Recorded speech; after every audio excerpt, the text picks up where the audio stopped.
Bonjour à tous, c'est Manon. Alors jusqu'ici, on a parlé d'une nature plutôt sympathique que l'on aime bien en général, comme les orchidées ou les libellules. Mais aujourd'hui, j'aimerais vous parler d'une nature que l'on aime un peu moins, qui nous fait un petit peu peur. Aujourd'hui, nous allons parler des araignées.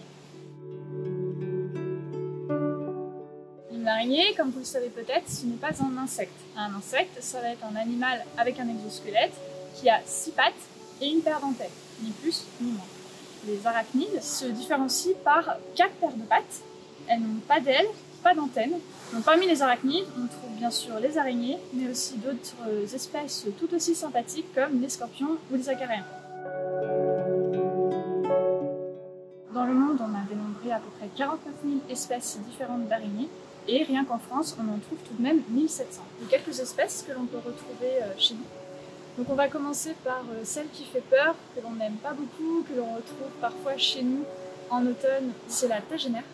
Donc c'est une araignée noire, velue comme on ne les aime pas, qui peut être de grande taille. La deuxième espèce que je voulais vous présenter, c'est l'éperdiadème. Alors ça, c'est une araignée que vous connaissez bien, puisqu'en fait on va la voir partout dans les espaces verts dès le mois de septembre, et qui est reconnaissable à son dessin en forme de croix blanche sur l'abdomen, d'où son deuxième nom, l'araignée porte-croix. Et une troisième espèce dont je voulais vous parler, que vous pouvez retrouver très souvent chez vous, mais qui est très discrète, c'est le phoque. C'est une araignée en fait qui ressemble beaucoup aux faucheuses, à ce qu'on appelle les faucheuses, avec des pattes très fines, et qui là encore est bien sûr totalement inoffensive. Mais il y a aussi plein d'autres espèces que l'on ne voit jamais et que vous n'avez très probablement jamais vues, qui se cachent dans les arbres, dans les prairies, dans les gazons. Alors pas de panique, contrairement à ce qu'on pourrait penser, les araignées ce sont vraiment des animaux qui sont totalement inoffensifs, surtout en France. En réalité en France on ne dénombre que 3 espèces qui peuvent être vraiment dangereuses dans certains cas. Et je vous rassure, elles n'aiment pas la pluie, donc on ne les trouvera pas dans le Nord-Pas-de-Calais. Elles vont plutôt se situer dans le sud et en Corse.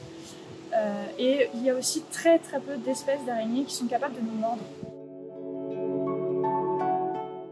Les espèces en elles-mêmes sont très spécialistes au niveau des habitats, c'est-à-dire que l'on va avoir des espèces qui vont préférer la forêt, d'autres qui vont préférer les champs, d'autres que l'on va trouver plutôt près des mares. Et c'est pour ça que c'est important en ville notamment de maximiser le nombre d'habitats différents en laissant des herbes plus hautes. Il faut savoir que toutes les araignées sont carnivores et prédatrices. Et qu'elles vont se nourrir d'un peu tout type de nourriture. Hein. Ça va principalement être des insectes, comme des moustiques, des mouches, voire des papillons aussi.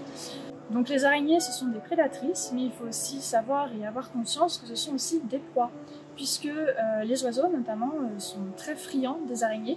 Il va aussi y avoir des mammifères, ou bien des reptiles, comme le lézard. Les araignées, ce sont donc à la fois des proies et des prédatrices, et c'est pour ça qu'elles forment un maillon essentiel de nos écosystèmes. Si jamais vous trouvez des araignées chez vous, s'il vous plaît, évitez de les tuer. Je sais que c'est pas évident parce qu'en général on n'aime pas ça et je peux le comprendre. Si vraiment vous trouvez une araignée qui est dans une pièce qui vous dérange, vous ne voulez pas cohabiter avec elle, essayez si vous y arrivez de l'attraper et de la mettre dans une autre pièce où elle ne vous dérangera pas. Et si vous trouvez des toiles sur les bords des fenêtres, sur des balcons, eh bien laissez-les, elles seront utiles et vous serez contente de les avoir cet été parce que ce sont d'excellents anti-moustiques et anti-mouches. Voilà, c'est tout pour les araignées. J'espère que le sujet vous a plu et on se retrouve le mois prochain.